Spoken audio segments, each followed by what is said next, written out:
Death Watch.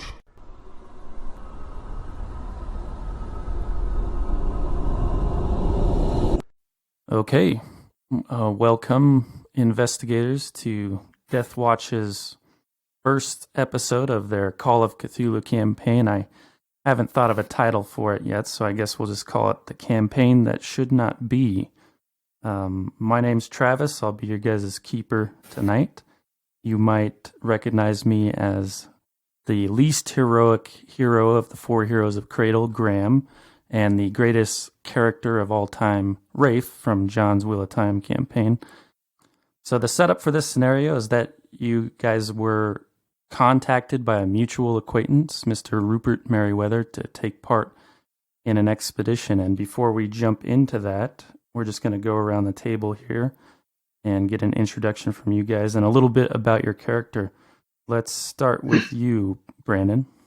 Hello, my character's name is Nicholas Saucedo, and Nicholas is a very large, very muscular man, very solidly built, but he keeps himself a little bit hunched and his head to the side a bit in a vain effort to hide the wounds that he received in World War I from a gas attack. So the entire left side of his head, from scalp to shoulder, has been ravaged and looks reminiscent of melted rubber, and some sections of his teeth are visible through his ruined cheek, and part of the outside edge of his eye are also melted, so you can see more of the eye than you're comfortable with. So he's quite hideous, and people literally scream sometimes on the street when they see him. He also has a habit of coughing frequently, and without much activity, he'll start to breathe heavily because his lungs were damaged by that as well. Otherwise, he dresses well, not flashy, but well, with nice clothes, and he takes care to maintain them properly and wear them properly. But because of his disfigurement, he generally keeps to himself and finds it difficult to interact with others because he can always notice their eyes moving across his face. So recently there was that what was called the Spanish flu that made it reasonable and acceptable or even mandatory for people to wear masks, and that helped him a lot because it hid some of his disfigurement, but they're not wearing them now, so it's on full display and obviously makes him uncomfortable. So he's the character that Cthulhu mythos entities make sanity rolls when they see. Right, yeah. All right, and yeah, you also might recognize Brandon's voice. He's the GM for the Rock Riders campaign, which I think we have the third season in the works, so look forward to that. You can find any of our episodes at deathwatchproductions.podbean.com. You can leave us a comment there. Let us know if there's any systems you want us to do a one-shot in, or leave us a review wherever you get our podcasts. So we'll pass it on to Chris. Hello. I'm going to be playing Charles Stanton, seemingly well-to-do, wealthy Englishman, a bit older in years, with graying, thinning hair and large mutton chops. People would probably think of him as being a fairly kind person at first seeing him, but one look at his eyes and it's obvious what he truly is, which is a man of little comfort or warmth. He is a man who's made his entire living off of blood killing whoever he could come across for profit and gain. And in later years, he's now taken to leading people in expeditions in places like Africa, South America, Northern Africa as well, for profit. He running protection for him. All right, fantastic. So it looks like we're shaping up to have a anti-hero set of investigators here. Best type of hero. Right. All right, so let's pass it over to Justin. All right. I'll be playing Lance Monroe in this one. He's a 33-year-old runner of a museum of the occult, and most of his motivation is just trying to add to his collection and try to explain as much of the occult world as he possibly can. He's about 5'10", not really anything that stands out about him other than that he has kind of a fast-talking personality, loves to kind of chat people up and draw them in. And yeah, that's about it for him. All right, thank you, Justin. And finally, John, who was our GM for the Wheel of Time, Another Turn campaign. John, take it away. Hi, guys. So my name is James Whitmore. I was originally from Chicago. I'm living in Boston now. And, normally I wouldn't be on a trip like this. I mean, my profession or my trade at the time is, smuggling, usually alcohol, but due to some heat and meeting or an invitation from someone that I knew back in the league or the society, I decided that this would be a good time to get out of town, and the best place is out in the middle of nowhere where no one can find me. Okay, so let's jump into it then. Just a bit of backstory first. You guys were contacted by a mutual acquaintance named Mr. Rupert Merriweather, and you met with him in Arkham, Massachusetts at the Orne Private Reading Room of the Miskatonic Library. He drew your attention to a newspaper clipping that he had found, and let me read it here for the record. So the newspaper clipping title was, or is, Search for Ancient Pyramid in Peru. Explorer plans expedition to discover site of lost civilization.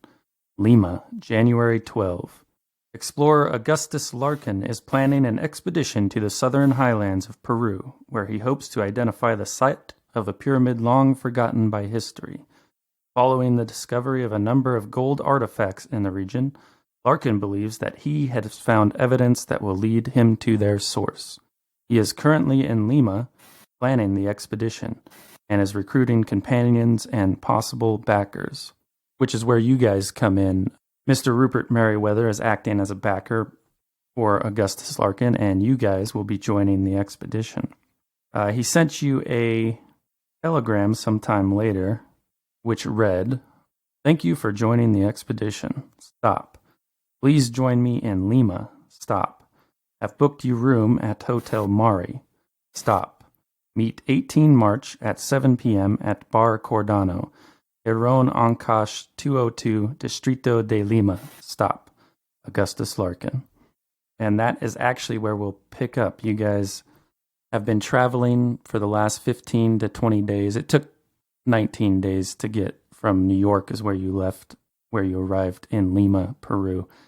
And you've gotten settled into your rooms, and the hour has come, and you're on your way to the bar. But first, is there any of you that is something of an early bird or perhaps an alcoholic that might arrive to the bar early?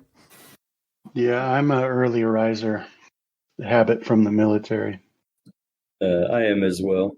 Okay, and you guys were acquainted. You had a rather long journey on a steamer, so you all know each other's names by this point. I'll leave it up to you if you've established any friendships or anything like that. But we'll start with, who's that? Nicholas Saucedo and James Whitmire. You guys have arrived 30 minutes early to this bar Cordano, and it's simply but tastefully furnished. It has wood paneling and fixtures and a tiled floor, and there's the smell of cooking seafood that permeates the air.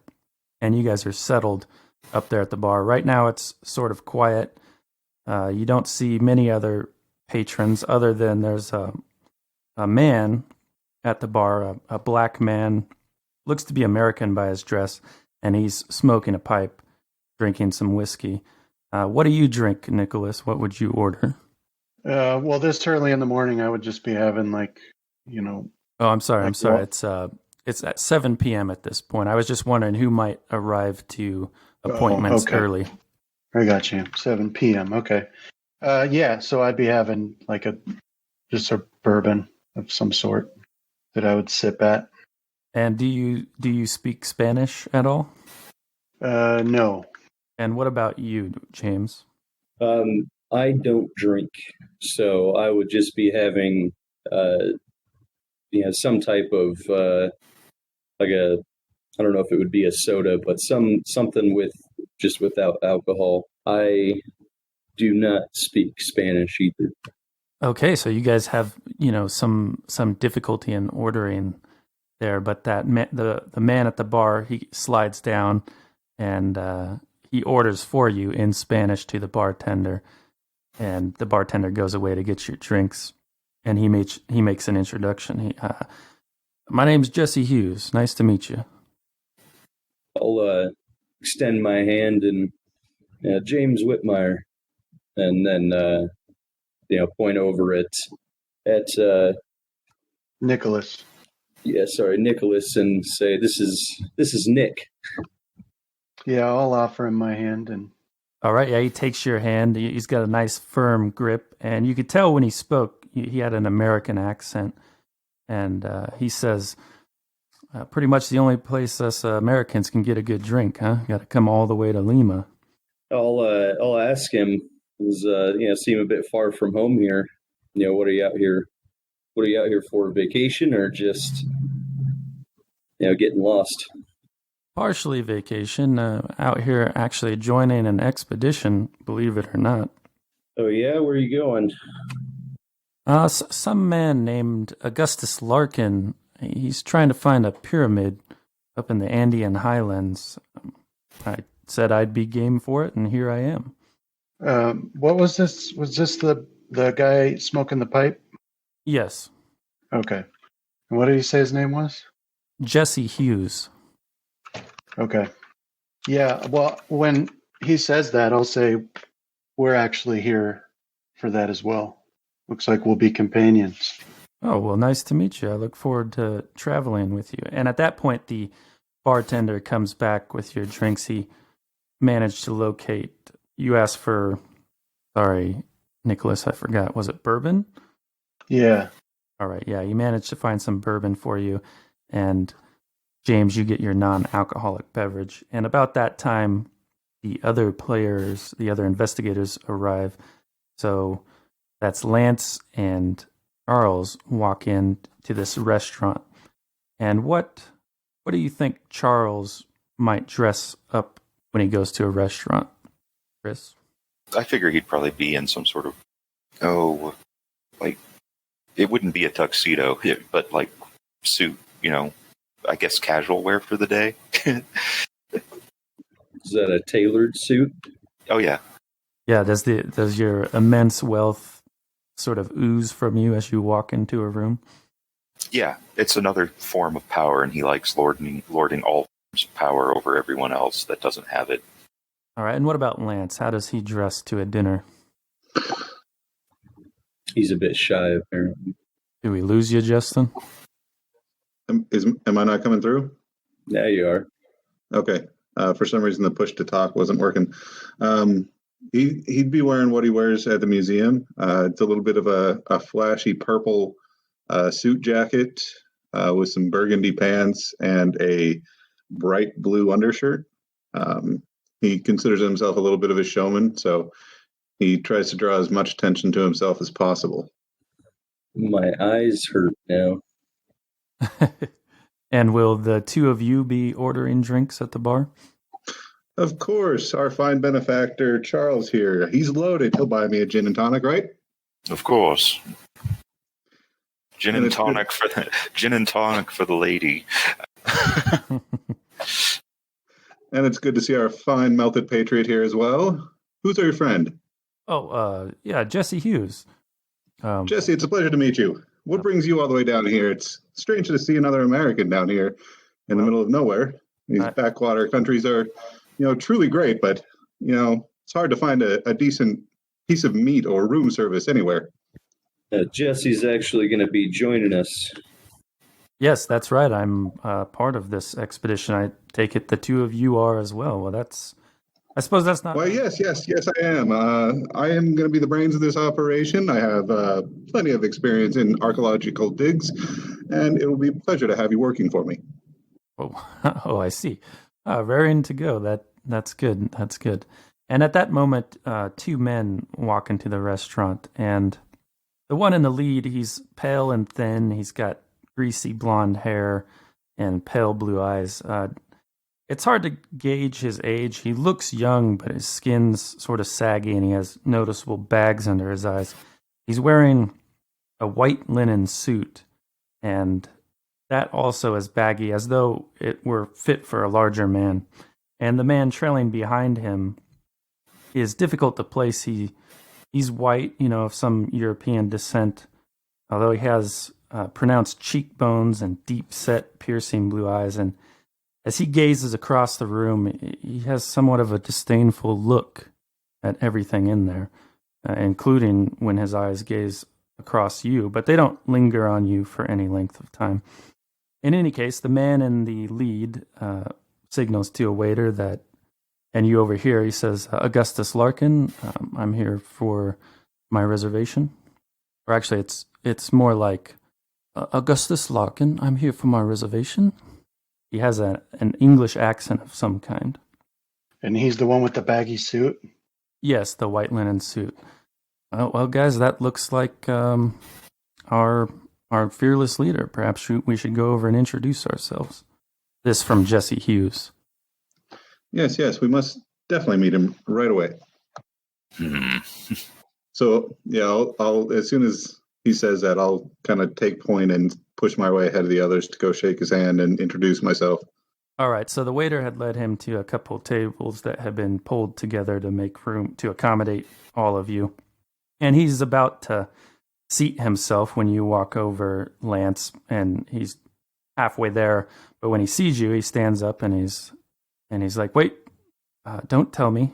I think I know which one you are. You must be Lance. Am I right?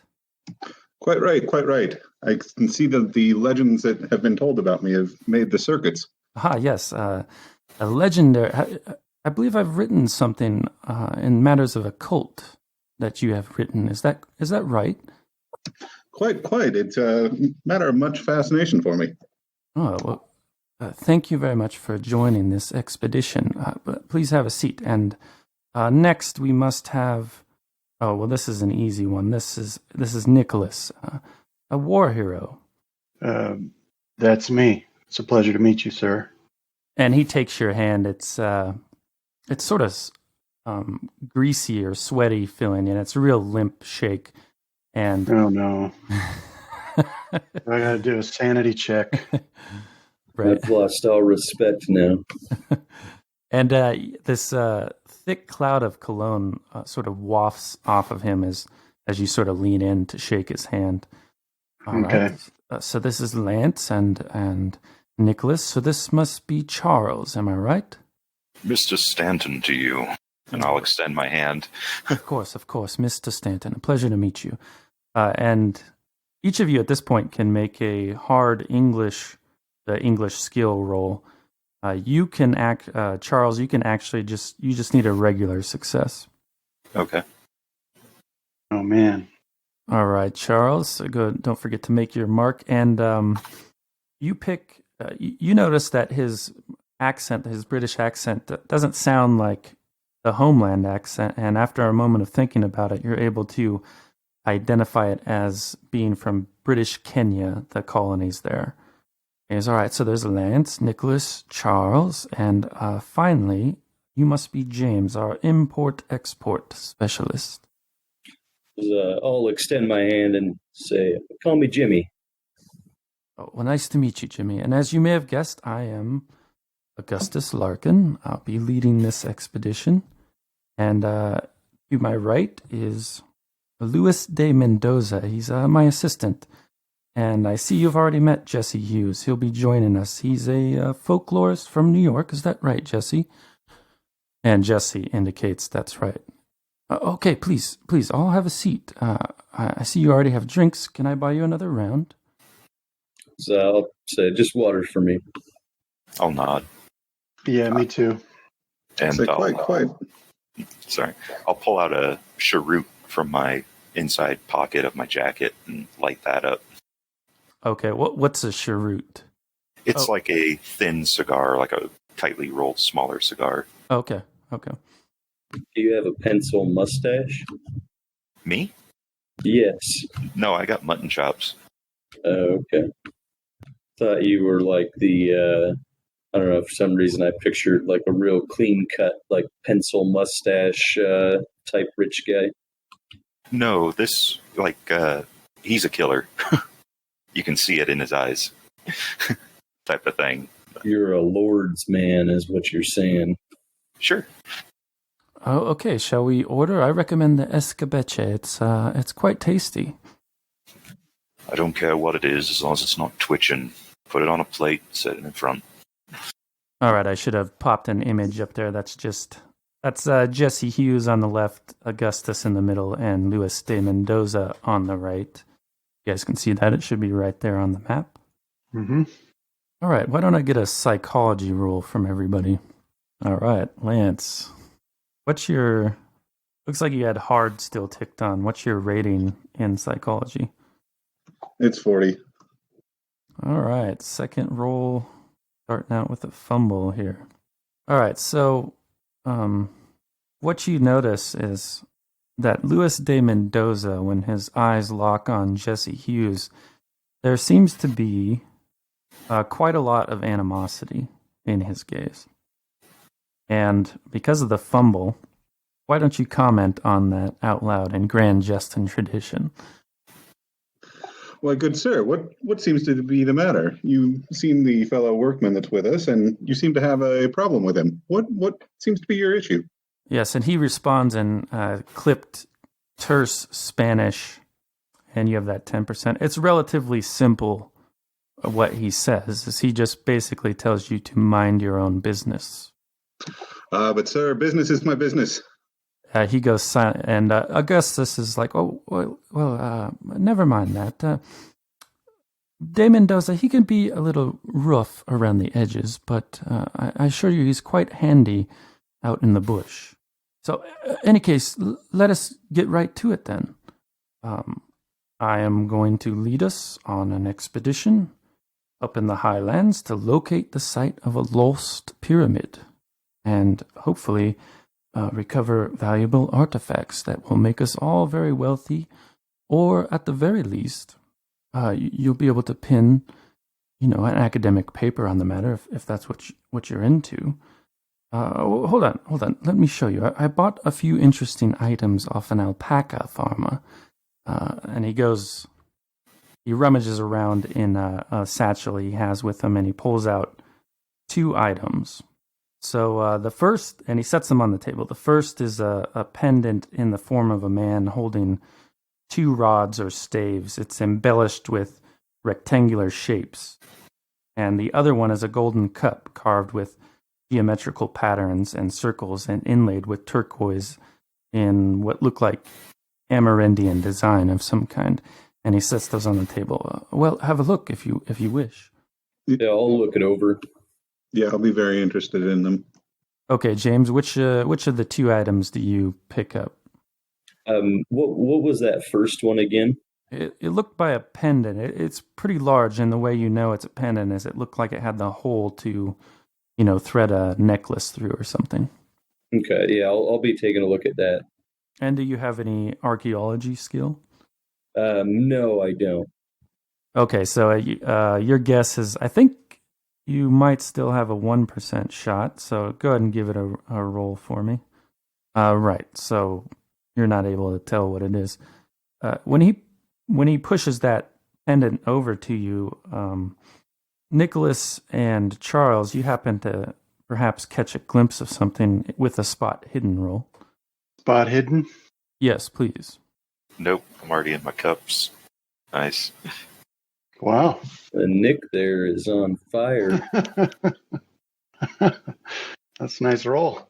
It's because he doesn't fully have the eyelid on that one eye. Yeah. It's my I spot. can see more. Yeah. Jeez. 01. Yeah. All right, Nicholas, we'll start. So what you see is the veins as Larkin's wrist, as his suit sort of pulls up a little bit when he slides that artifact across the table. They're black and somewhat discolored, and also at his collar it sort of flares open, and you see the makings of what look like a large tattoo on his chest, although you can only see what's poking out from his partially open collar there. With Charles, you also see the black lines on his veins, and you have had experience with this in your travels. It looks like he's some sort of abuser of opiates, and that helps you form whatever opinion you have of that man. I would imagine with a fumble, it's not a good opinion. Okay. But I'll let you take it from there if you want to do anything. No. Everyone has their vices as long as they don't interfere with my job. I don't really care. All right, Lance. So you got your hands on that golden cup carved with geometrical patterns. Do you have archaeology? Yep. Go ahead and throw that out there for me. Okay, so you can date this as being of Incan design, probably from the 15th century. Okay. Yeah, I'll mention that, and I'll say it seems a bit far south for these Incan artifacts to be found. Where exactly did the porter say that they found it? Well, yes, he actually said that his grandfather found it at a partially buried pyramid in the Andean highlands up near Puno, and he returned with these two artifacts together, but they never went back. I guess there's some local superstition or something. Here, have a look at you seem quite knowledgeable about this. Have a look at the other one. I'll hand him the pendant. Okay, so that one you can see, or you can guess it's probably taken from a site called Tiahuanaco, was found by Spanish conquistadors in the 1500s and became a major archaeological site in the late 1800s, and it dates back to the 5th century. So it's an artifact from amongst the first forms of civilization in South America. Okay. I'll kind of point out to him, sir, this seems to be an artifact from a dig site that's been well picked over by archaeologists for years, ever since the Spanish conquistadors came over. I thought we were looking for a new and undiscovered pyramid. Well, yes, you're quite right, and that's what makes this very interesting, because these two artifacts were found together, and if you know your history, then you know that the Incans tried to hide their artifacts when the conquistadors came. So my thought is that this pyramid is a hiding place for the Incans. Now, what do you think of that? If it proves to be true, then it could be a valuable treasure trove of artifacts for all of us. The thing is, I don't quite know the precise location. So we will have to actually travel to Puno, and I'm afraid we'll have to do a little searching around, but I've narrowed it down enough to make it viable. There's no doubt that we will find this pyramid. It's just a matter of time. Jesse Hughes pipes in at this point, and he asks, so when are we leaving? And Augustus says, yes, I've hired 3 trucks to take us and our gear. They will arrive on Monday, and today is Friday. Monday at 8 a.m. at the Hotel Espana. That's where I and Mendoza are staying. So just be there sharp. Are there any other questions you have for me? Yeah. So, Mr. Larkin, do you expect there to be any trouble, perhaps from native tribes or rival searchers for this particular pyramid that we should be prepared for? Native tribes, not so much, but rivals, yes. In fact, I've even destroyed my research for fear that, a competing person might mount an expedition. So that is something we will have to be on the lookout for. Other than that, it is in the Andean highlands, so, it's just nature up there. It can be quite unforgiving. Mr. Mendoza is from here? No, he's not. Okay. Lance, would you throw out one of your Spanish roll? Okay. Not quite. And for the rest of you, if I can get a psychology roll. Do I do a psychology as well? Yes.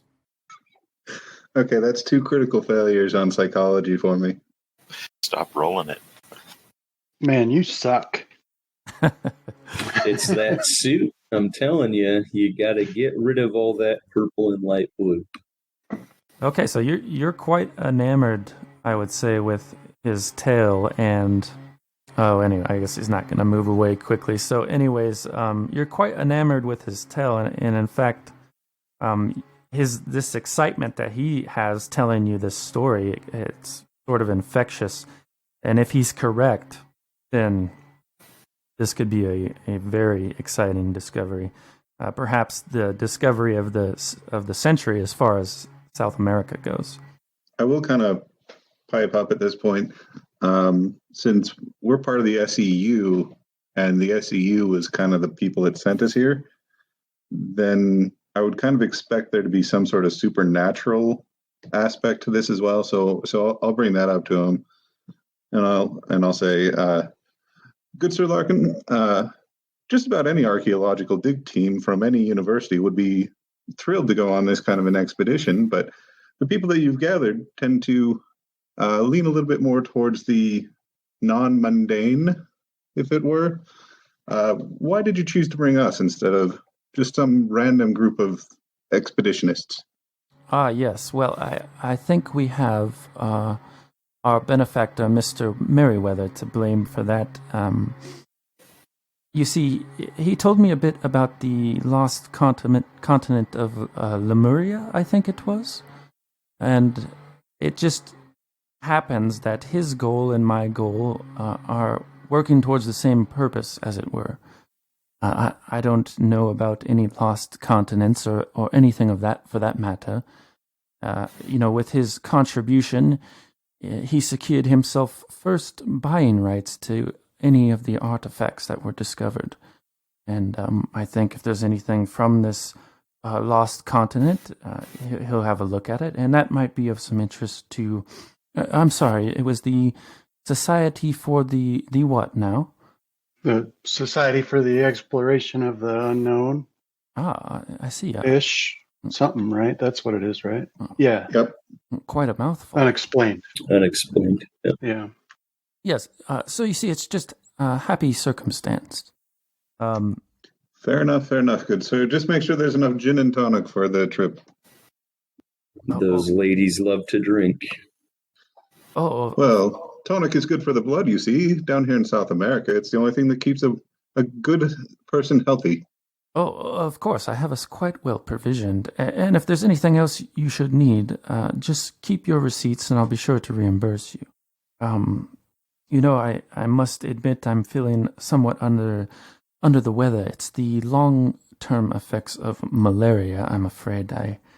I think I shall take my retirement early tonight, if that's okay with all of you.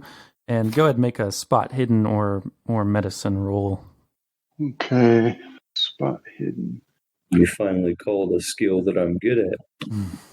Let's see. Looks like we all got regular success, except James got a hard success. So all of you guys were paying attention, besides Lance. He was busy gabbing at Augustus Larkin, and you notice that he's grown visibly paler and sweatier as your conversation went on and your dinner arrived, and right up until he called for an early retirement. With your hard success there, James, you can definitely positively ID that as the symptoms of, or at least they resemble, opiate withdrawal. All right. Well, I'll excuse myself at the same time. So it's probably a good idea, as I want to kind of get a little bit of a look around this area that we're at, and see if I can find if there are any other expeditions that are heading out, not exactly where we're going, but just kind of, general area wise. Okay, yeah, we can definitely get to that in a moment. So Larkin and De Mendoza stand up and make their exit, but Jesse Hughes, he says, well, I don't know about the rest of you, but this drinking isn't exactly legal back where most of us come from, so if any of you care to join me, I'm going to have a few more drinks. I will, if he'll have me. Yes, indeed, and he seems Nicholas, that everybody makes note of your appearance, but he seems to write it off much quicker than most that you come across. In fact, everybody that's in the restaurant has made note, and they're so astute at avoiding looking at you that there's almost like a psychic presence where all those people in the back of their mind, they know there's this horribly disfigured person that's sort of an oppressive presence that you feel everywhere you go. But he does a fair job of looking past it. All right, I'd be glad to have you. Anybody else? I think I'll be retiring to my room. The idea of drinking with Americans doesn't sit well. And I'll get up and start heading back to my room. Okay. And what about you? Sorry, your name completely escaped my mind. Lance. Lance. That's right, Lance. I'll toss back my gin tonic. I say, well, unfortunately, the person who is buying my drinks is no longer going to be here. I think I'm going to take this as an opportunity to go and try to learn a little bit more about where we're going. Okay, I'll buy the first round, but if that's what you want to do, that's fine as well. Thank you, good sir. I appreciate it, but I'm going to have to take a rain check on that. But I will remember that for the next time we're sitting at the bar together. Mr. Monroe, one moment, please. Do you have a second? Yes, my fine melted friend. I just wanted to inquire as to whether you have more appropriate attire for this expedition. Because if not, now might be a good opportunity to find some. Good sir. All of my archaeological digs are held with the most perfect precision and professionalism. I have the clothes that is required for our trek through the jungle, and I can guarantee you that this is only in circumstances where I need to make myself known. Very good. So for that, I'll join Jesse Hughes at the bar. Okay, so the rest of you are leaving then, and Jesse and Nicholas go to the bar, and we will stay focused on them for a moment. So you get up to the bar, and you guys are both drinking the same thing, bourbon. And once you get settled in and the bartender walks away, Jesse Hughes looks at you for a moment as if considering, and then he says, so how much of Augustus Larkin's story are you believing? Well, I'm glad you asked that, because I have decided that he must be watched pretty closely. I don't know if you noticed, but he has some markings on his wrist, on the inside of his arm, and on his neck as well. And the neck could be a tattoo. I've seen tattoos before. Also, it seemed odd to me that his clothes were much too large for him. And there seemed to be some tension between him and his companion. So I don't... Yes, Mr. De Mendoza definitely seemed not to like me at all. I have to confess that this is not my first encounter with Larkin or De Mendoza. Although they don't know me, I have heard of them. Well, that's interesting. How have you encountered them before?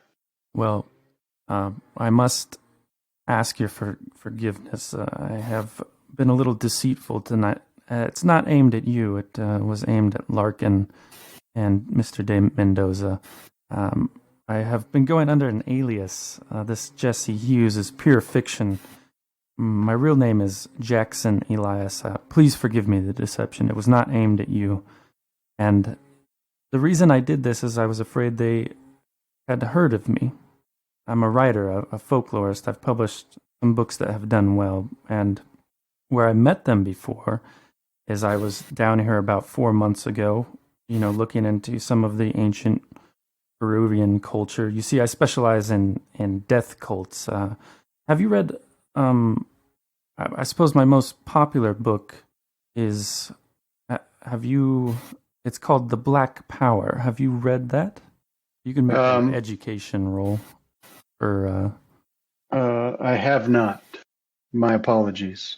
Oh, that's all right. I don't assume everybody I meet reads what I write, but it was just an investigation into the thuggies in India, and that's the sort of thing I do. I travel around. I try to insert myself as close as I can in these death cults, and that's what I was doing down here in Peru. You see, when I was in New York, I came across some interesting folklore about I suppose it's sort of a monster, rather like our vampire, that the Peruvians called the Kari Siri, I think is how it's pronounced. And they're a sort of, see, what they do is they would kidnap people and then they would suck the fat from their bodies, if you can believe it. And that's what I was looking into, because I found that a lot of these folklore legends, they lead to real people that are practicing blood rites or death rites, that sort of thing. But it was while I was down here looking into that Luis de Mendoza was pointed out to me as being one of these Kari Siri. And another thing, do you know that Larkin and Lewis tried to get an expedition together using the locals of Puno, but none of them would go? Now, why do you think he's gathered foreigners to go? Well, that's actually a very interesting question, despite the how preposterous the rest of it is. Oh, let me assure you, I'm not suggesting that the Kari Siri are a real thing. What I think it is that it was the Incans' way of describing the Spanish conquistador. You see in these myths, all these Kari Siri, or they're sometimes called Pishtaku in different tribes, but they always appear as white men. Really fascinating. But anyhow, my thought is some of these people in Puno that pointed out de Mendoza as a Kari Siri have actually pointed out him being a member of a cult. I see. And have you found any evidence that he's a member of a cult? No, that's why that was the reason for the ruse and why I was to join the expedition. As I said, I like to get as close as I can. So far, nothing has come up. Although his Spanish is rather odd. It's a bit antiquated. Oh, he speaks in an older dialect? Yes, and not locally. If I had to guess, I would say it is as though he is from Spain. Oh, I see. I suppose that's possible. I placed his accent as English, and I have some experience with English people from the war, but I also have experience with people from other areas of the world where the English have conquered, and they all sound similar, but with distinct differences. I'm just not an expert, unfortunately. But now that you've got me thinking, it is suspicious that he would hire out foreigners to come all the way here when it would make much more sense to find locals who likely know the land better to take him where he wants to go.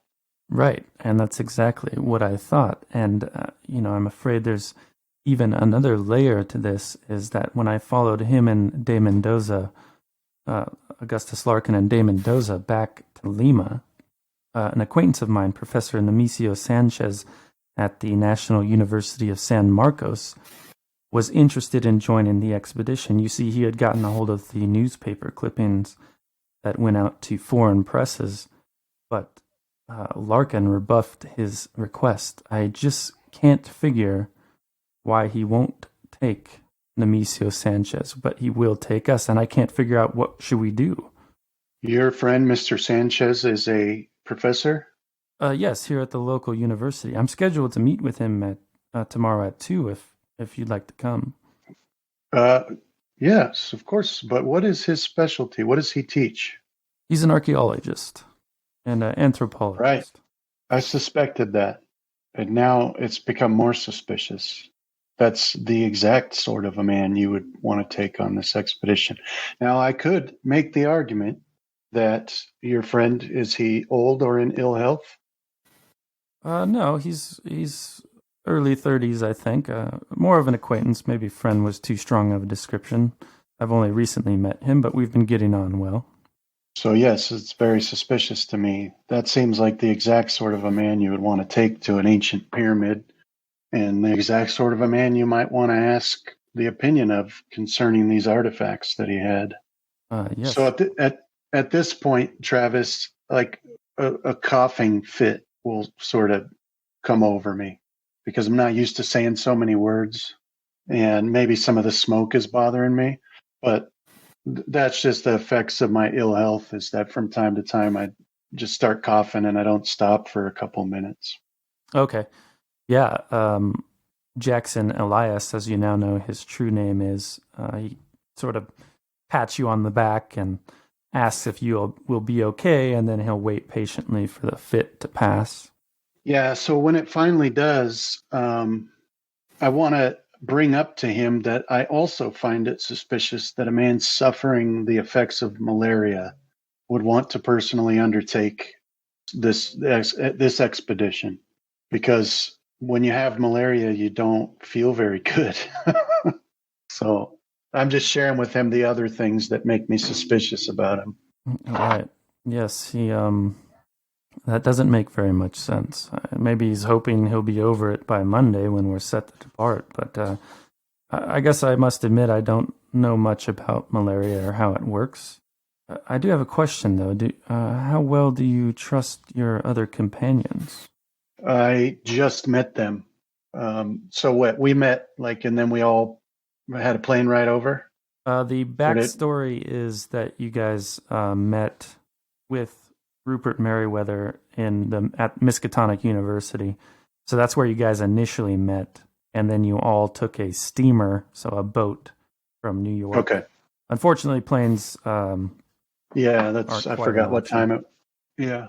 So I'll say I don't know them well, but I have some impressions that. What was Charles? What was Chris's? What's your last name? Stanton, I believe. Yeah. Yeah. That if we come into a situation wherein violence is the answer, Mr. Stanton is, we're going to appreciate having him on our side. The man is a killer. I know what they look like, and he is one. But I must caution you that he probably doesn't feel like he's necessarily on our side. So I would be careful of him. Now, Mr. Monroe, despite his atrocious manners, definitely seems to be a man of some education, and I think that'll be helpful. And I can't quite get a read on Mr. Whitmire, but he seems friendly enough. Well, Monroe's the only monkey wrench in my theory that what I think Larkin is doing is, he was going to take the uneducated rural folk in Puno on this expedition. Failing that, he wouldn't take people from Lima, people who might know the area. So he went with foreigners, and I assumed it was going to be all men. And I don't mean this as a insult or anything, but lacking the specific education about archaeology and anthropology. But if Mr. Monroe has learned in these things, I suppose that messes up that plan. In any case, sorry, go ahead. I don't think it necessarily messes up that plan. You see, he might not know that Mr. Monroe has learned in those areas. When I was introduced to Mr. Monroe and he gave a dissatisfying explanation for exactly what he does, the image in my mind caused me to be quite surprised that he actually understands what he does about those artifacts. because to me he was described as a running a curioso museum of odds and ends that respectable science will have no interest in. So he might not have known. So that might still be his plan, was to bring those with him who wouldn't know better. But but why? What would be the point? Well, my thought is that he doesn't want whoever are his companions to question his true intentions. I couldn't pick apart his story to find any lies in it. I mean, after all, I did see him up around Puno, and he may have met a farmer up there. But I suppose my real question is how should we play this? You want to tell some of your companions? My thought is just to go along with it for now. Yes, I think that might be for the best for now. I get the sense that, at least in Charles's case, he might not have the patience to play it out. And so I think it's best if we keep this between you and I for the time being and see where it goes. Okay. Well, I suppose we should call it a night then. Not used to drinking this much, going straight to my head.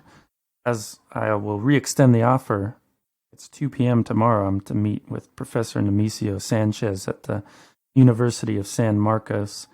If you change your mind and decide to tell any of your companions, you can bring them along. He has been looking into this supposed pyramid, and maybe he'll have some new information to illuminate what's really at the bottom of this. But it was nice to meet you. Pleasure to meet you as well, Mr. Hughes. I'll put some emphasis on Hughes. Oh, yes. Yes, we must keep that guy's up for a while longer, if that's okay. Yeah. Yes, but I will join you tomorrow at 2 p.m. Okay. So I think that's a good moment to cut the scene, and let's go over to Mr. Monroe. So, Justin, I believe you said you were going to look into some information about the local area? Yeah. First, I want to stop back by my room and change into some more subtle clothes. Your sneaking suit. Well, I'll probably keep on the light blue undershirt and just change my pants to something a little more casual, some khakis or something along those lines. And then head out to look for a library where I can get some maps of the local area and up into the Andes. Okay, one moment here. Basically wandering around saying, Biblioteca? Biblioteca? Yeah, so the Hotel Mari you were booked is actually a rather modern establishment, and it's in a fairly upscale part of town. And you can see that Lima has quite a few outsiders. I mean, it's mostly Amerindians and Spanish, but there's also, you see quite a number of Chinese and Japanese folk, and no few Europeans, and they've all adopted the modern style of dress, the European style of dress for the most part. And the area surrounding that hotel you're in, there's still quite a bit of foot traffic when you come out there. But, well, let's see. You stop a passerby and you say, Biblioteca? So, and they give you a response in Spanish. So if you can go and give me a Spanish roll. Nope. I'll just be kind of watching his hand gestures. Right, yeah, he points you in a direction, and you do pick out university or the Spanish equivalent in what he's saying, and he points you in a vague direction. Okay. Yeah, I'll figure that I can wander that direction and ask someone else once I make some progress. Okay, yeah, so it takes you a little while to get there, where you've kind of gone off one direction based off of somebody's wavings in Spanish, and then you finally make it to this university, and it's in an ancient building. You can make an education roll for me. It's a characteristic. It's up near the top. Sorry, I was looking in skills. So yeah, this University of San Marcos it's actually the oldest university in the Americas. It was opened in 1551 or founded in 1551 by some of the original Spanish conquistadors that founded Lima. And they have an extensive library, but there's only one problem, is that they are closed at the moment. But if you could throw a spot hidden out there for me. Nope. Close, but not quite. Are you going to luck it? Yeah, it's close enough. I'll luck it. Or push it? Maybe we should say use luck instead of luck it, because when Chris said that, I thought that was something else. Okay, yeah, I'm going to use my luck to make that a success. Okay, so deduct 8 luck, and so you, upon finding it closed, you wander around a little while, and you find a street vendor that gives you a map of the area, or a map of Lima and South America, which is precisely the one that we have as our backdrop. So you can see Lima there. You can see where the Museum of Archaeology and Anthropology is located. That's actually on the campus, the university campus. So that's roughly where you are. But you're heading vaguely back towards the Hotel Mari, hoping to happen across some other area that you can do your research in. And you're just outside of the hotel when you become aware that you're being followed by a man who has like the poncho on over his clothes. You can't see quite what he's wearing underneath. And he's wearing a broad-brimmed, like, farmer's hat. Okay. I'm going to stop wandering and make a more direct path to the hotel to try and find one of my more dangerous companions. Oh, okay. And Charles and James, I believe you guys both said you were returning to the hotel. Yeah. So why don't both of you... Sorry, go ahead, James. I wasn't returning to the hotel. I was going to go to some of the other hotels around here, or bars, and see if I could gather a little information. Well, not even gather information, just see if there's any other groups that might be heading out into the same area. Okay. Yeah, you can see that it's in your mind because Larkin had mentioned that that's where he was staying, but the Hotel Espana is relatively close to where you are. So we'll just have a luck roll from Charles then. Ready? Nope. Got blasted before you left. I feel like I've seen a number of 100s from you tonight, Chris. Or maybe it's Justin, I can't. Do you want him to go ahead and take a 1 on this then? No, we'll go with it. So yes, Mr. Monroe, you are making your way back to the hotel, and you're trying to find one of your stronger companions, and Charles Stanton springs to mind, and his room is in one next to yours.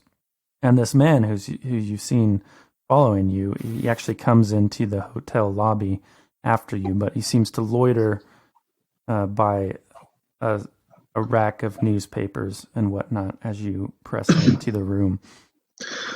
Okay, I'm not actually going to go to my room. I'm going to head to, make my way through any kind of lounge area, keeping an eye out for any of my companions. But once I'm in the hotel, I'll feel a bit safer. You don't see any of your companions out and about, and you're sort of in the hallways, and they have these French windows at the ends of them that you can go sort of out, and there's these, what's the term for them? Why can't I think of that word? But anyhow, there's platforms and railings, and you can sort of look out on the bay that Lima is set on. Are you thinking veranda? That's the one. Okay, I'm going to get to a place where there are enough people around to kind of make me feel a little bit safer. And if he's still following me, then I'll turn and face him. Okay, so yeah, you get up. There's a crowd of people out there smoking or having drinks. This hotel has a rather well-stocked bar, and you see him coming down that hallway where you had passed your rooms, and he sort of tries the knob at what would be your door, and he can't get it open. You locked it when you left, and then he goes to the next door, which you know to be Charles Stanton's room. and he tries the knob there, and there's a satisfactory click as he turns it and opens the door. Okay, Mr. Monroe, you have just seen an unidentified man go into Charles Stanton's room. What do you want to do? I'm going to try and quietly come back up the hallway. Did he leave the door open? Partially. Like, just open a crack. He closed it all the way except for where the latch would be made. Is there any kind of a guard or anything in the hallway? Any hotel staff or... You don't see any hotel staff. You do see some people coming out of their room a little ways down, though. I'll try and flag one down and run down to them and ask if they'd send security up, that somebody had broken into my companion's room. Okay, I'll assume with your 10 Spanish, because at first they don't respond to English. Okay. That you can ask for police basically without a roll. Yeah.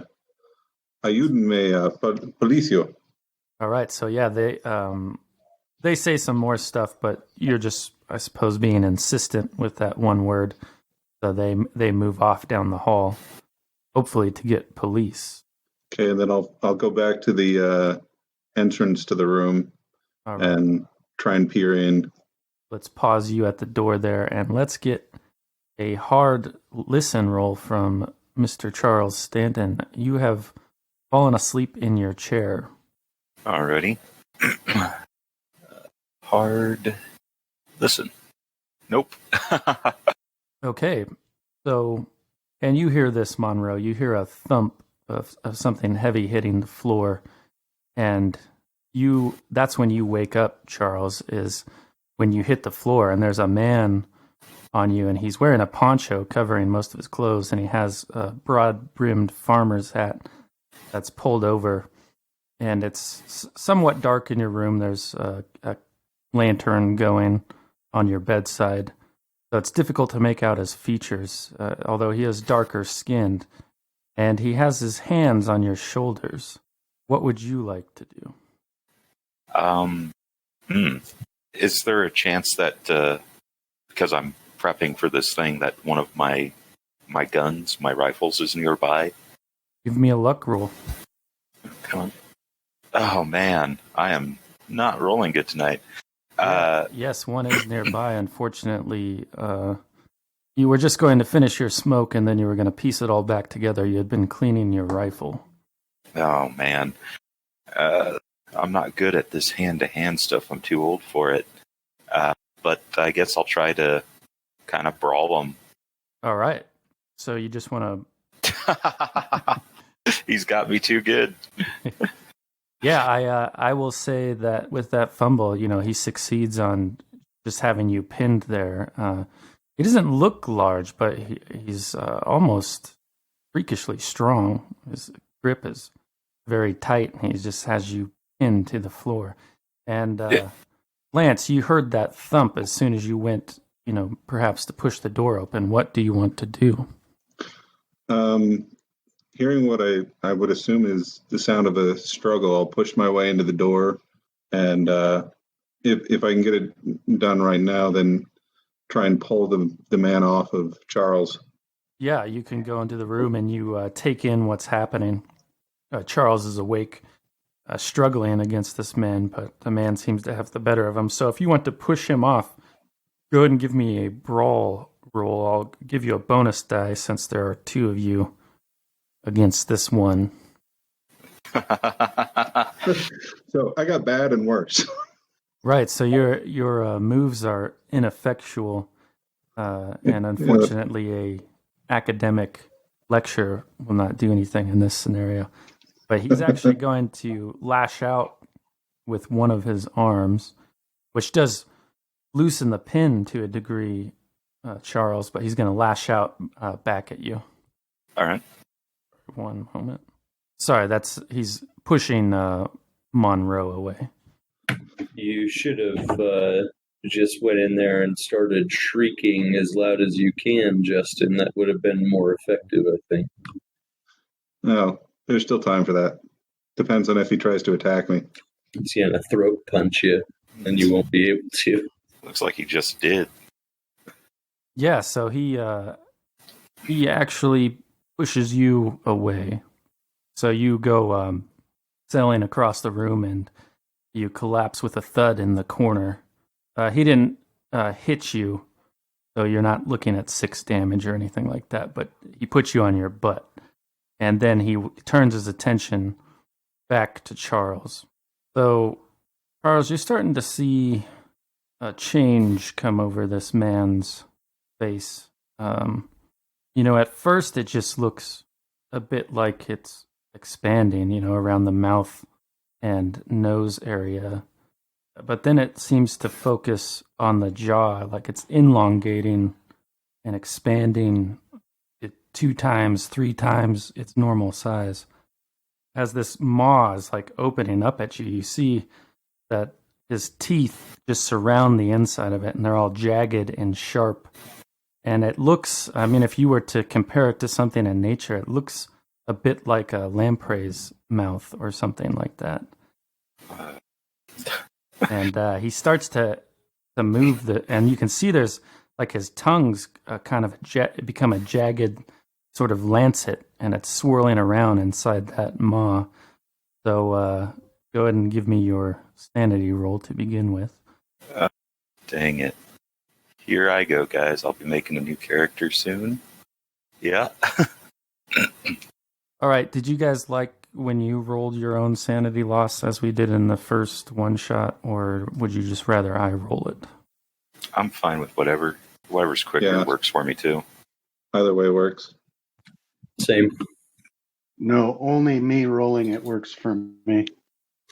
Same. Okay, well, I rolled this one. From now on, I'll just give you the value and you guys can roll it. So it looks like you lost 2 points of sanity there. What is your new 1/5 value, Chris? I don't know off the top of my head. Would it be? What is your sanity total? Right now, currently? Yeah. It's 21. So I think you're looking at 4 for your 5th. Yeah. So you're in the clear. You just lost 2 points of sanity. And you can see that this opening, his mouth would probably be larger than your hand now. And that actually brings us around to you, Charles. I'm going to yell at Monroe. One gun is out of commission, but perhaps the other one is like in the closet or something like that, waiting for me to clean it or, check it over, and is hopefully still in full working condition. So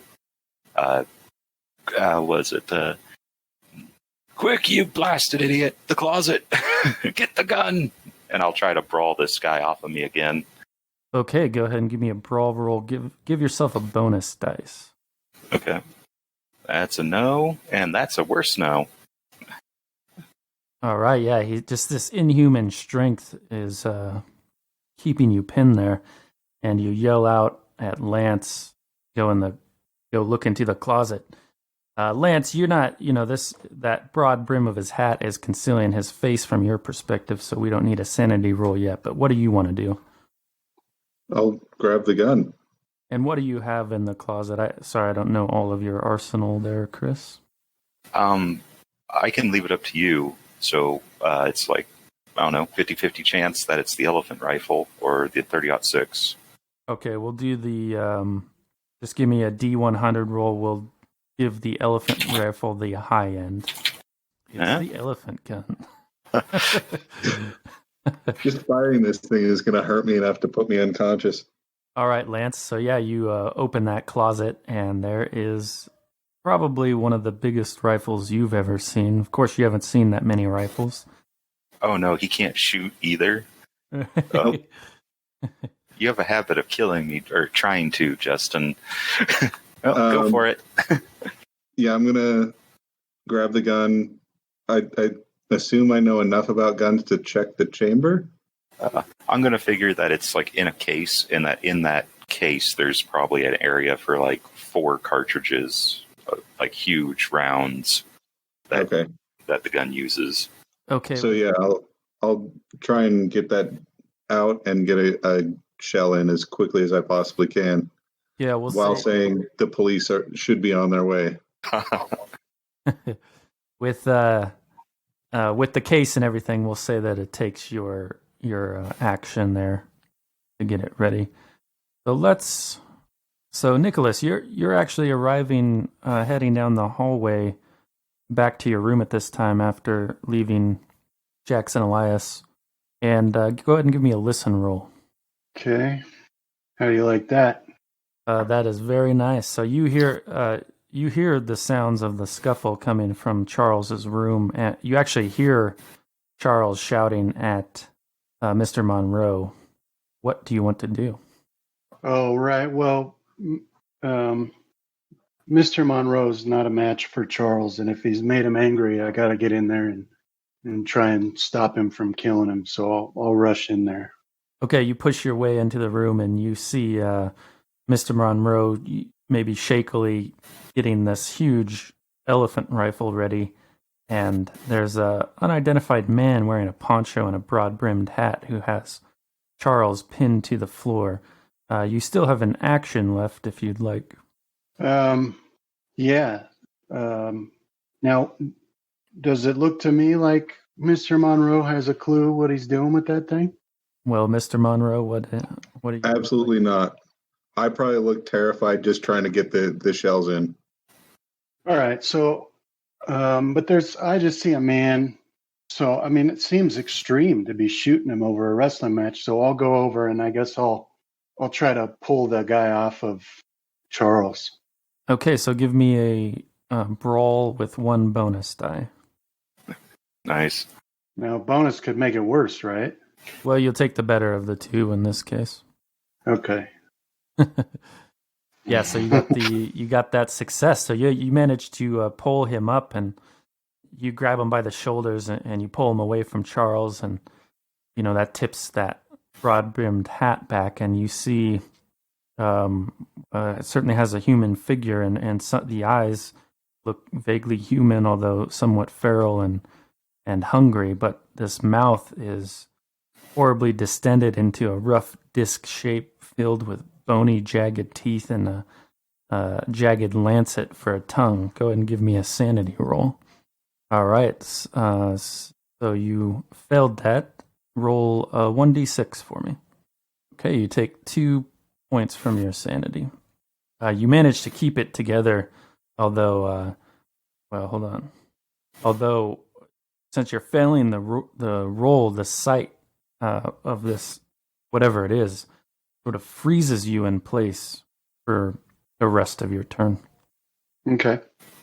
Okay, so this guy being pulled away, he wrenches himself free from your grasp, Nicholas, and heads towards the window out to the veranda in Charles's room, and he just plunges through the glass. There are these French-style windows. He plunges through the glass and over the balcony, bringing it to your turn, Charles. Oh, my turn? I'll hold out my hand and, ask for my gun, or gesturing for my gun. Mr. Monroe, please. And I guess I'll be delaying? I don't know if I can do that in this. Yeah, you can, but we can just assume that if Mr. Monroe is willing, he can pass it off to you so that you could go about the rest of your action. Okay. Happily. I'll go to the window and look down. All right, so yeah, you see that was just he dropped from the second story down to the street, and, people have cleared from the space he landed at, and, they're murmuring and some of them are shouting, and he looks up at you, and you can see that the fall has broken his arm, and it's going out at an odd angle. And when he looks at you and sees you there, he turns to run into the crowd. I'll take a shot at him. All right, go ahead and give me your shot. Oh, BS. That's, I'm going to... Oh, man, could I push it? Or can I push... You can't. It's only 10. Do you have luck? Well, yeah, but I wanted to accidentally hit someone if I failed it. Yeah, I'll go with luck. a -10. All right, so yeah, that makes it a regular success. It looks like when I pasted that elephant gun, it didn't do the damage correctly, though. All right, I'll roll that here. Did you 3-round burst that?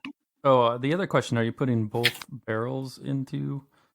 No, I know better than to fire both barrels of it at once because it could rupture the breech. Okay. All right, so... No, kind of roll low. But anyway, yeah. That would have blown my head off. Yeah, it would have killed me too. Yeah, I would have died. Yeah, it does significant damage to this guy. That blast hits him in the joint connecting his, in his shoulder, and it just tears that broken arm free, and it goes spinning off into the crowd, blood spattering in a spiral pattern, but the man keeps moving and plunges into the crush of people. And I think Good Lord. I think that's a good moment to switch over to James. Yeah, I'm good, man. James, you've been wandering around, checking out some of the other areas, and as I had mentioned, you had wandered up to this Hotel España because it was relatively close to where you guys were, and you've been idling around out there, and you happen to notice, you see Luis de Mendoza, the man you had met, Augustus Larkin's companion, walking down an alley beside the hotel that you have a good angle of seeing, and you see he pauses in the alley next to the hotel, and he looks both ways, and then he starts to climb up this lattice work that's on the outside of the Hotel España, which is only a 2-story structure, but he's climbing up to a 2nd-story window. And when he gets up there, he opens it. Actually, another point is you see that he has a bundle under one arm. He's sort of awkwardly clutching it as he climbs up there. And he goes in there, and the light flicks on for a moment, and then maybe 5 minutes later, he comes back to the window and crawls out that way. What do you want to do? So I'll wait for him to clear out, and then I'll go to that same lattice, check around real quick and see if anybody's looking. No, this it's quiet in this alleyway. People are passing at the opening of it, but they don't really see you because it's not lit. Okay, so I'll go ahead and try and climb up there. All right, go ahead and give me a climb roll. What is the deal with all these 80s and 90s today? Oh, that's non-random randomness for you. Yep. Just making things spicy for us. Yeah, so you can... Did we forget to drop the difficulty to normal? Are we playing on hard mode? It's nightmare mode. Well, you do see that, the part of what is the issue for you. What's your size? 65. Yeah, so you were a bit bigger than De Mendoza, and you can see that lattice work's wanting to give away, and that's what's sort of stopping your progress. But you can get high enough that you might be able to leap and catch that window edge if you wanted to push the roll. I'd allow you to use jump or climb, whichever you might be better at. Of course, the downfall would be a fall. Well, is there anything that I could find to leverage up against this wall, like a pallet or something that I could use that might handle my weight a little bit more and allow me to get up to it? Sure, give me a luck roll. You see some trash bins that are just too fragile to do what you're hoping to do. Can I count the windows from here to the side of the building then, and I'll just go in the front? Yes, that would, you can get a rough approximation of where you think it would be from the inside. Okay, so I'll go in through the front, and then try and start from the side of that, or I guess do the stairs, are they like positioned where you go up in the middle? Oh, inside the hotel? Yeah. Yeah, so it's a pretty small establishment. It looks like from your count it only had 12 rooms, 6 on each of the 2 floors. When you walk inside, there's actually no reception desk, but there are a set of stairs, kind of like you describe. But there is a small white-haired woman in a woolen shawl. She's sitting in the foyer, and she greets you in Spanish. I'll smile and just nod my head to her in acknowledgement, greeting, and then continue to the stairs.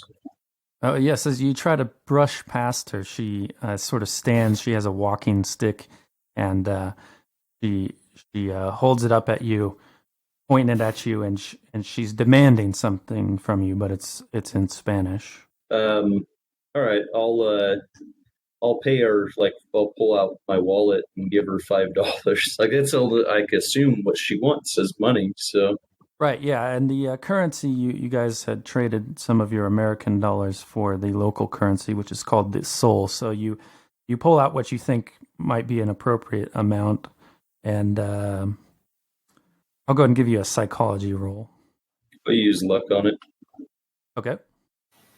So basically what you saw is her eyes widening at the amount, and but her trying to cover it up real quick as she accepts it into her hands. Yeah, and I'll smile again and nod at her again. Okay, and what is your daily spending limit? Where do I find that at? Under the possessions tab on your character sheet. $10. So yes, you just gave her $15. So deduct that amount from your cash amount in the possessions area. She grabs a key that you can see has the number 4 on it, which you know is on the lower level. I'll point to the stairs and ask they gesture that I want to go up. Yeah, you saw her grab that from a number of keys that were on sort of a wooden thing with hooks in it that was mounted on the wall. So, I guess roughly what room do I think that the top one is? So you would think that the top rooms would be rooms 7 through 12. Okay, so yeah, and you can see which keys are left there. Yeah, you can see that 8 and 9 are missing. All right, so I'll point to number 10. Okay. She looks at that, looks at the key in her hand, and her eyes kind of narrow, and she puts it back, and she starts to go for the key to room 10, and then with those fingers sort of together, she puts them in front of your face and makes the universal more money sign by rubbing her thumb and her index and middle finger together. All right, I'll give her another $5. All right, that one you also deduct from your cash. But Okay. yes, she grabs the key to room 10 and she gives it. Well, she keeps it in her hand and she starts walking up those stairs, gesturing for you to follow her. And she keeps an excruciatingly slow pace. You know, each step is 1 foot, then the cane, then the other foot, then the cane, then the step, and so on. And but it's only 1 flight, so you guys progress down the hallway to this room 10. And you chose that one because you knew it was what next to the room you thought you saw Dame Mendoza go into. Yeah. And when she opens that, it seems like she's going to try to give you a tour of the room, speaking in very loud Spanish this whole time. I'll thank you, and try and get into the room, before kind of brush past her a little bit, and very tired, and point at the bed and make the sleeping. I was just trying to get her to go. Okay, she nods and rattles out some more very loud spoken Spanish and then sees herself out of the room. And you find yourself in an almost antiseptically neat room. There's no personal effects or toiletries. or changes of clothes that you can see anywhere. No suitcases. The bed is neatly made. What would you like to do? So I'm going to give it a 10 count. Can I do a listen and listen for the tap of that cane down the hallway? Yeah, no roll is required because she seems to be speaking to herself in Spanish as she retreats from the room, and you hear her voice fade into the distance. Okay. So once it seems like she's to the stairs area, I'll try to quietly open the door and go over to room 9. Okay. So that door appears to be locked when you pick it. All right. Would that be locksmith to pick it? Yes, that would be the quiet way. Oh, excellent. So you have the necessary tools and you work that lock open. It's fairly old and easy to do. So you push into that room and it's black in there. All right. So where were the light? I guess the lighting switches. Are there light switches in here? So the room, when she let you into it, on a stand near the door, she had lit a lantern that was on this stand. So if it's laid out in roughly the same way, it should be off to your right. Yeah, so I'll reach out my hands to the right for that lantern then. Okay. So you fumble with it for a moment and then you get it lit, and the room looks like the unused room that you were just in, the one that you just paid for. It's almost as though nobody is staying here. What would you like to do? So I'm going to do a quick check. Since I saw him with that bundle, I'll check any drawers, cabinets under the bed. Kind of the obvious places first. Okay, when you're near the bed, looking underneath it, give a spot hidden roll for me. Excellent. So you see there's the mattress is bulging in the middle, like there's something underneath the mattress itself.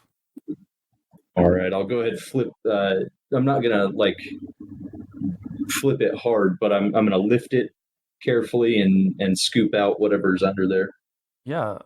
So at first it appears to be, I don't know, you would guess like a mask or something. It's approximately 6 inches square, but it's made of gold. It depicts like a stylized face that's largely made up of blocky geometrical shapes raised from the surface, but there's no eye holes, so that kind of throws the mask theory out the window. But the back of it is unadorned and it's polished to a high sheen, enough that you can actually see your reflection in it.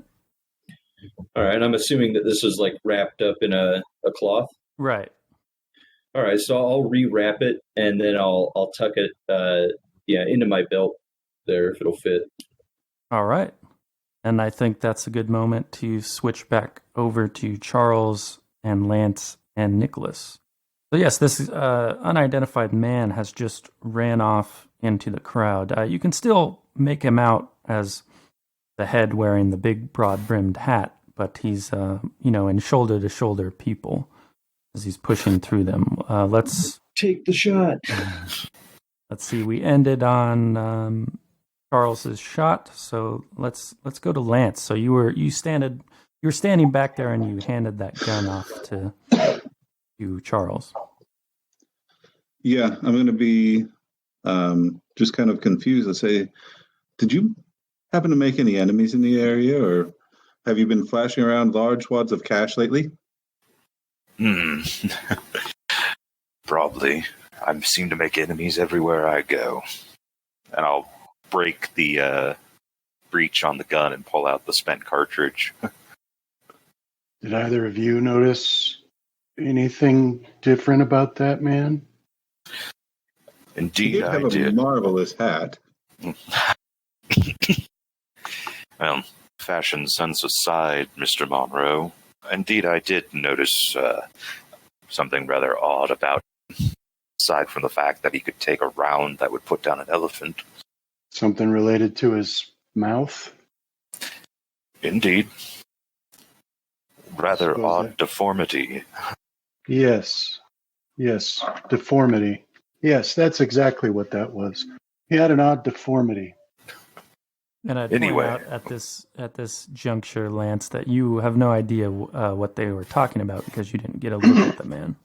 Yeah, I'll kind of speak up at that. I'll be like, what kind of a deformity are you mentioning? From what I saw when I saw him entering the room, he looked like a perfectly normal chap. A bit of a common laborer type of the area, but didn't seem anything out of the ordinary. Seemed to me that his mouth was far larger than the constraints of biology would allow. Few too many teeth as well, I'd say. Yes, quite a few too many. At that moment, each of you hear a large commotion out in the hallway, many booted feet slamming on the floor, and some murmurs as folks move out of the way. Let's, Nicholas, how do you react to that? Right. Well, I'm just guessing that this is likely some local police or some authority drawn by the shot that could have been heard from Tokyo. So I'll just prepare for them to enter the room. I'll have my hands up. All right, Charles. I'll break the elephant gun again and just kind of sling it over like the crook of my arm, making it safe essentially. Okay, so it's not the police that burst into the room, but a number of strapping young hotel attendants.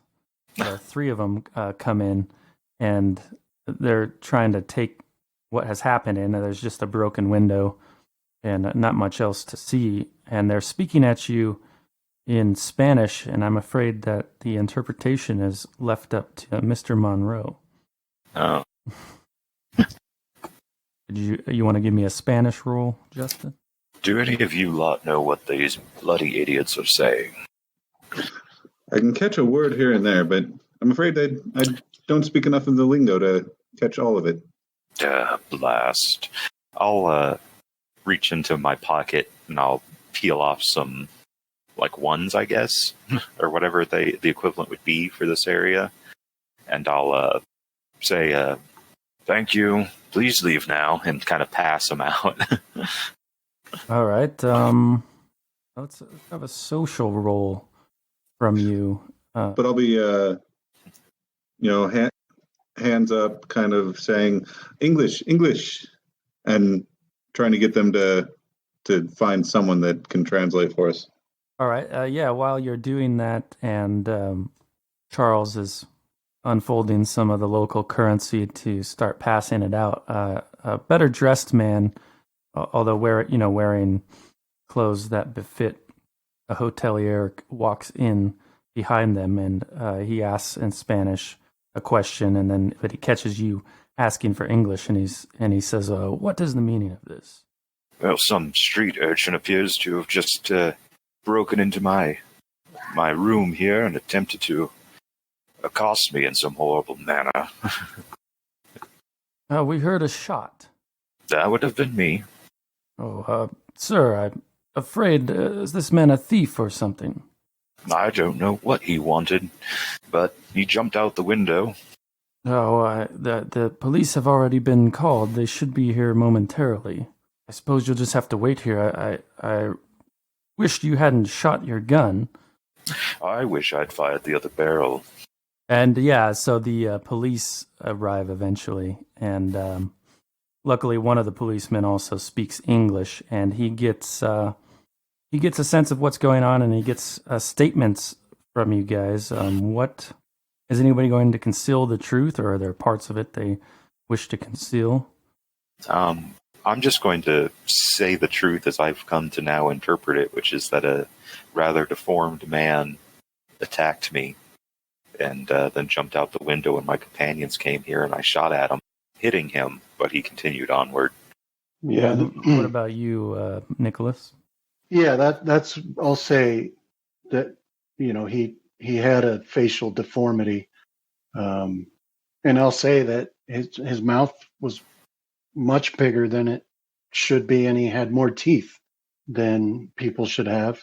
And I pulled him off of Mr. Stanton, and then he ran through the window out into the night, and that Mr. Stanton took a shot at him, and that's all I know. And what about you, Mr. Monroe? Well, good sirs, first of all, I must say that it is a shame. It is a crying shame that good American people like us can't come to a hotel without being accosted by the local sort. Second of all, this man followed me from the university district all the way back to our hotel room, and then when he couldn't get into my room, he broke into my companion's. Okay, so after, taking all of your guys' statements and getting to the bottom of it, let's see what kind of mood the officer is in tonight. So I need a group luck roll. Who amongst the three of you has the lowest luck? 39. Mine's 30. Okay. 22.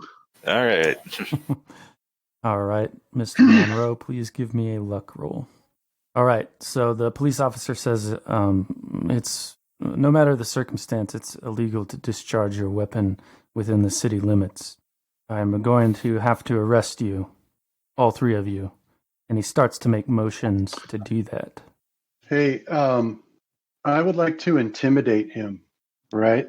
So I was thinking maybe not so verbal as just standing to my full height and turning my face so that he has to look directly at the ruined eyeball area, and he speaks English, right? Yes. And so I'll say, when men are attacked, they have a right to defend themselves. And I would suggest your time would be better spent finding this ruffian than hassling us. So, yes, he seems to consider for a moment. He pauses in the act. He was motioning some other officers forward, and go ahead and throw your intimidate out there for me. Yes, so he says, well, I suppose you all have the look of foreigners. I'll not have it reported that Lima is not hospitable. So, very sorry for the attempted theft. And be sure not to fire your guns in the city. You may keep them for now, but perhaps just keep them away. Very well. Can I walk the police officer out and try and persuade him to leave an officer at the hotel to keep an eye out for anyone that might be returning? All right, Mr. Monroe, you're trying to persuade this policeman to leave an officer at your guys' doors tonight? Yeah, so as we walk, I'll be saying, I apologize for my companions, and we know that firing firearms within the city limits is usually not considered the best of manners. But when your life is at stake, and it appeared that this man was attempting to murder my friend, and who knows what he had as far as intentions beyond that, we would appreciate it if there was a way that you could leave a police officer to watch our doors for the rest of the evening, just to make sure that no one else comes back to try and accost us. Yeah, go ahead and give me a persuade. Nice. Okay, so with a heavy sigh, he sort of stops you as it appears there's no end in sight, and he says, yes, Reuben here will stay at your doors tonight. Thank you, my good sir. Thank you, and thank you a third time. I assure you that when we return to America, we will be telling them that there is nothing but the nicest people here in Lima, and we can make sure that we send more tourists your way. Okay, and we'll say, having missed all the action, it's a good time for James to come walking down that hall towards his room. What did you do with that bundle, James? How are you carrying it? So I wanted to, tuck it into my waistband, and then, pull my jacket, concealing it even more. So it should be concealed, between my pants and my shirt. But when I come and I see all the police, I'm going to inquire downstairs. Why the police are here. All right. So the woman working the desk there in the reception area, she speaks Spanish. She asks you a question when you say something in English. All right. And then Is she there holds her fingers together and rubs them. Money. Is there anybody I'll ask is there anybody that speaks English? She sort of looks around a moment and she finds the hotelier that he's come down from the upper floors and he's walking this way, and she signals him over. And he's like, "What is it, sir?" I'll ask him, why the police are here. Evidently, there was a thief in one of the rooms, and somebody discharged their weapon. Nothing to be overly concerned about. Okay. Did they catch him? I'm sorry, sir. I don't know how. I don't think so. They've not made an arrest. I'll be sure to lock my doors tonight, and then I'll try to head up to my room. Okay, yeah, and so you see, you pass some policemen on the stairs, and when you get in that hallway, it looks like the other members of your expedition are sort of making for their rooms, although you can see one policeman is there leaning up against the wall next to a potted plant. And for the rest of you, you just remember that you also have another companion, James Whitmire, and he comes strolling down the hall. I'll ask Lance if I could borrow him in my room for a second. Of course, my good friend. What can I do for you? Well, I just wanted to, it's probably better that you see it for yourself, right? And I'll usher you into my room. You are full of mystery, my good friend. I like it. So when we get in there, I'll turn and I'll throw any locks that are on the door, pull shades for the window and light a lantern if we needed to before I pull out that bundle. Okay, well, this is a much fancier hotel than the one you were in, so you guys actually have electric lighting. It's as easy as flipping a switch, and he pulls out that bundle. I shared with both of you a handout called The Golden Mirror as an image. Did that pop it up on the screen for you too? No, but I got it pulled up now. Yeah, I can see it now. All right, yeah. So I'll ask him about it. Like, what do you know? I'll show him this thing, and it's like, what do you know about it? You can give me a archaeology roll. It's on the. It looks an awful lot like the older of the two artifacts that Augustus Larkin showed you, although you can't be sure. Maybe with more time studying it. Yeah, I'll say it appears to be related to the cup that our friend Larkin had brought to our attention earlier today. Perhaps it came from the same site. Where did you find it? Well, I ran into a guy that was selling it. So I'll try to use, if I need to, I'll try to do a fast talk on him. Oh, on Monroe, you guys. Yeah, spent $20 on it basically. You'll just have to role play it. You'll have to determine if Monroe will buy the lie or not. So yeah, I went out to explore, and originally I was looking for other groups, and wanted to make sure that we weren't going to have any competition up there. But you know how that goes. You start talking to people, and then they start trying to sell you things, and I thought it was pretty neat. I was kind of figured it was a knockoff, though, because I didn't know that it actually turned out to be real. I mean, I spent maybe $20 on the thing. So as James is talking, his voice kind of fades into the background. You're turning that artifact over and over in your hands, Mr. Monroe. And as you're peering into the backside, the mirrored surface, go ahead and give me a power roll. Okay. This game is one big sabotage, man. You can't do anything without either making someone crazy or just getting them possessed. That's the fun of it. All right.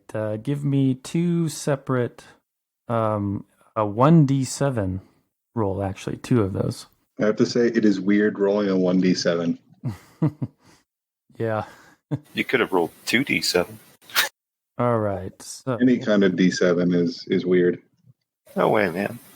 So, it says, as James's voice, his fast talk sort of fades to a buzz, that mirror absorbs all your attention, and you begin to see an image playing in the mirror, and it's totally fascinated you, so much so that your vision seems to pinpoint on the mirror only.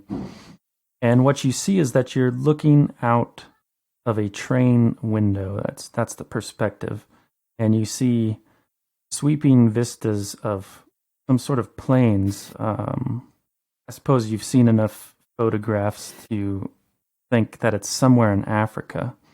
And now you realize that you're kind of inhabiting whoever's viewing this window. You're getting more senses. You're picking up a strong smell of smoke.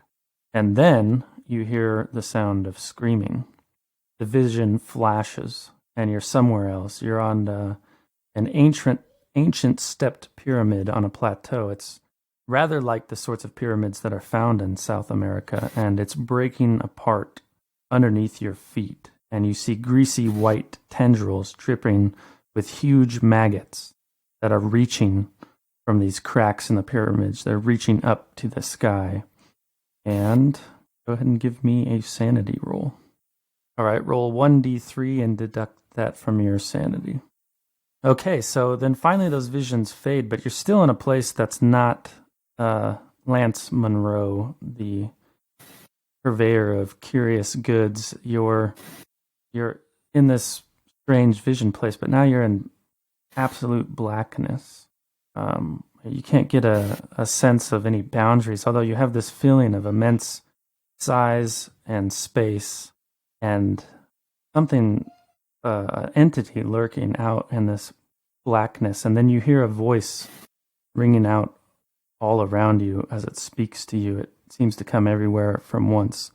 And it says, "Why have you called upon me?" And that is where we will end for tonight. Nice. Thanks, Travis. That was good, man. Yeah, thanks, Yeah. man. Yeah, thanks for playing, guys. Hopefully we can do it in person next week. Yeah. Yeah, that would be nice.